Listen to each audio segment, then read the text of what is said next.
मागील पानावरून. ऐतिहासिक तथ्यांचा आधार असलेल्या या पॉडकास्टमध्ये काही प्रसंगांचे नाट्यरूपांतर करण्यात आले आहे. नमस्कार.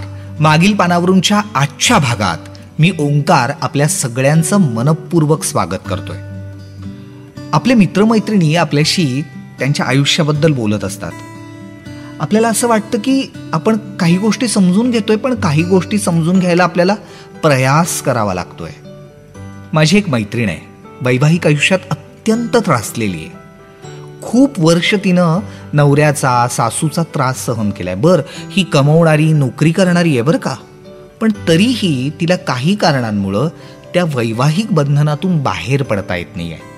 आणि खूप वेळा बोलल्यानंतर पण ती एकच सांगते की समाज काय म्हणेल, लोक काय म्हणतील, आईबाबांना काय वाटेल.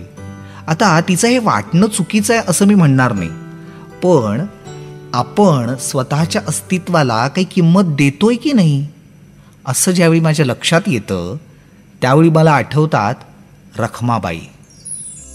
19व्या शतकात रखमाबाई राऊत यांनी जो संघर्ष केलाय ना, त्याचे आज सुद्धा दाखले दिले जातात.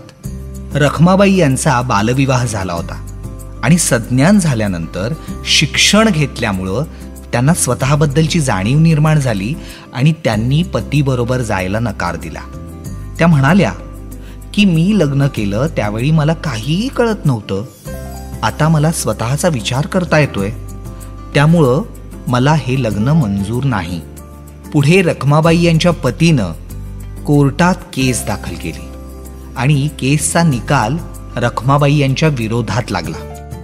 त्यांना एकतर पतीसोबत जा किंवा 6 महिन्याची शिक्षा भोगा असा निर्णय कोर्टातर्फे दिला गेला.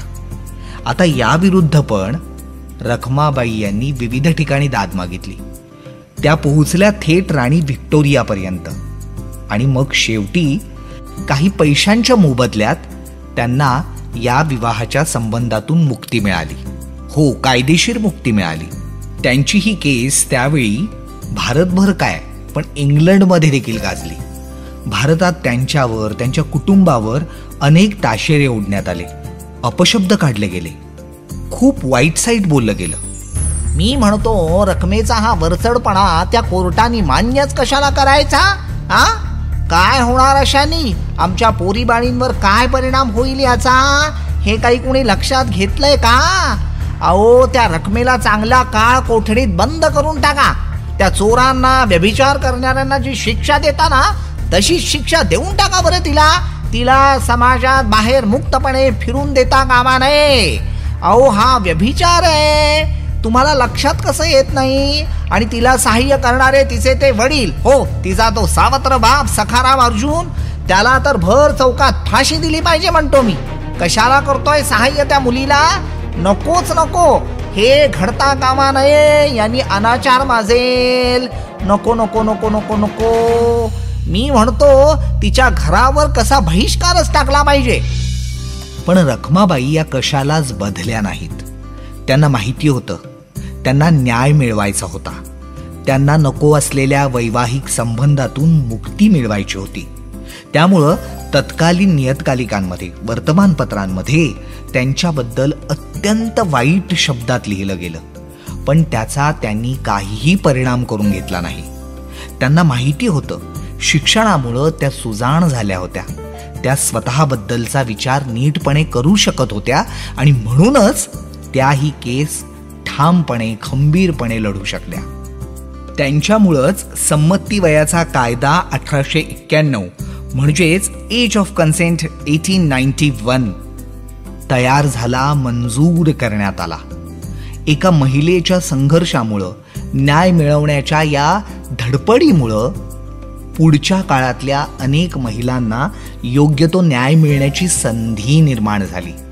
हे घडलं रखमाबाईसारख्या एका अत्यंत बुलंद आवाजाच्या स्त्रीमुळं. म्हणजे आजही कित्येक मुली, कित्येक महिला समाज काय म्हणेल, आपल्यावर ताशेरे ओढले जातील, आपल्याबद्दल अपशब्द काढले जातील या भीतीमुळं पराकोटीचा त्रास सहन करतात. नाही, समाज बदलायला लागलाय, पुरुष वर्गही आपला दृष्टिकोन बदलतोय, पण पुरता बदल झालेला नाहीये. अजूनही पुरुषी व्यवस्था बळकट आहे, ती अन्याय करतीये, तर महिलांनी, स्त्रियांनी रखमाबाई यांचा संघर्ष डोळ्यापुढे आणला पाहिजे. मी असं म्हणत नाही की संघर्ष करा आणि घर मोडा, अजिबात असं म्हणायचं नाहीये. पण घर सावरण्याची, घरातल्या प्रत्येक माणसाची जबाबदारी, नातेसंबंध सांभाळण्याची असोशी ही त्या घरातल्या पुरुषाकडं पण तितकीच असली पाहिजे जितकी आपण स्त्रीची मानतो. आणि हे जर घडत नसेल तर स्त्रीनं त्याविरुद्ध आवाज उठवला पाहिजे.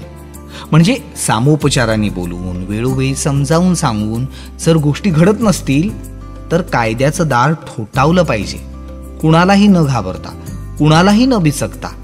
प्रत्येक वेळी समाज काय म्हणेल, समाज कसं वागेल याचा जर आपण विचार करत राहिलो तर न्याय मिळवणं दुरापास्त होऊन जाईल. रखमाबाई यांनी ज्या पद्धतीनं स्वतःचं आयुष्य उभं केलं, म्हणजे ही केस जिंकल्यानंतर त्यांनी MD पर्यंतचं शिक्षण पूर्ण केलं. लंडनमधल्या स्कूल ऑफ मेडिसिनमध्ये जिथं महिलांना पदवी मिळत नव्हती तिथं सुद्धा त्यांनी झगडून पदवी मिळवली आणि पुढं कित्येक काळपर्यंत त्यांनी वैद्यकीय सेवा केली. म्हणजे हा न्याय मिळवल्यानंतर पण त्यांनी स्वतःच्या आयुष्याला विशिष्ट आकार दिला. हे आपल्या हातात आहे, हे आपण करू शकतो. नामोहरम न होता आपल्याला बळकट करू शकतो. हेच दिसतं रखमाबाईंच्या आयुष्यातून. भेटूया अशाच एका सक्षम आणि समर्थ स्त्रीला मागील पानावरूनच्या पुढच्या भागात. नमस्कार. मागील पानावरून